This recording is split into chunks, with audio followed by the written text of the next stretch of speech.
it with technology, and we can only do it with technology. So this is a old and well understood message today, and it's fascinating how this has changed.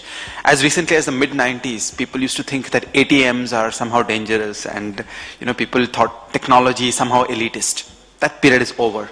Today we understand crystal clear that a human teller is for the rich and an ATM is for the poor. So we understand that computer technology is this almost magical weapon for driving down transactions costs. The second point I want to make, which is less widely understood, is the role of economies of scale. I feel we in India are not adequately appreciating that there are certain problems where scale economies are important and scale economies dominate.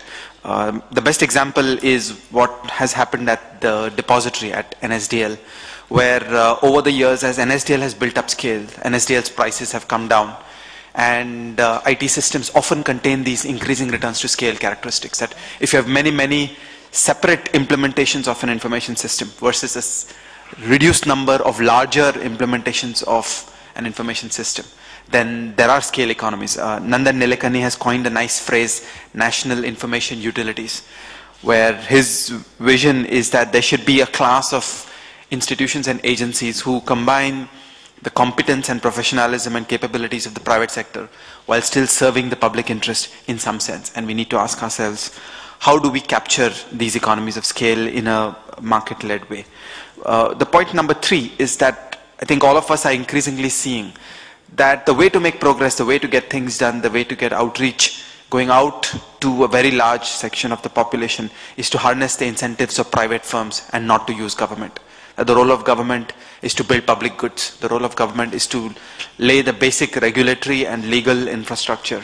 And after that, it is a job of the private sector to reach the last mile. And this is a completely different vision and a framework and a behavioral mode as compared to the way we used to be. We used to be old socialist India, where the government would do this and the government would do that. And today I think we are increasingly understanding that outreach will work better if it's driven by the private sector, if it's dominated by the private sector, with the government playing a role on policy, on regulation, on law enforcement, on making the courts work. One of the most dangerous things that's happening in India is the way the courts are not functioning, and that is the job of government. In my mind, the best example of putting together some of these ideas is the new pension system.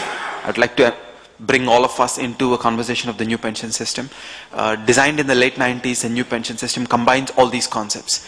It has IT intensive design so as to drive down transactions costs. It has NSDL as a high economies of scale national information utility. It has a bunch of private financial firms hanging off the architecture, doing the outreach, so that there are a large number of points of presence all over the country. And I'd love to hear from Gagan Rai, what is the progress report of how the NPS is faring? And if things go right, then it could go into some very large numbers and drive down costs to an unprecedented extent. I think there's already some evidence that the NPS is shaping up as one of the world's cheapest systems. So I think we've already got a good head start. My last and fourth point is I want to embark on some unpleasant territory. Finance, the field of finance, is inexorably and inextricably linked to the question of regulation. Okay? And this is something we are discovering and learning all over again. Every few years we discover this all over again. It is not possible to talk about finance without talking about regulation. It is not possible to think of a financial system without a very strong role and functioning of a regulatory apparatus. Finance is not an ordinary business.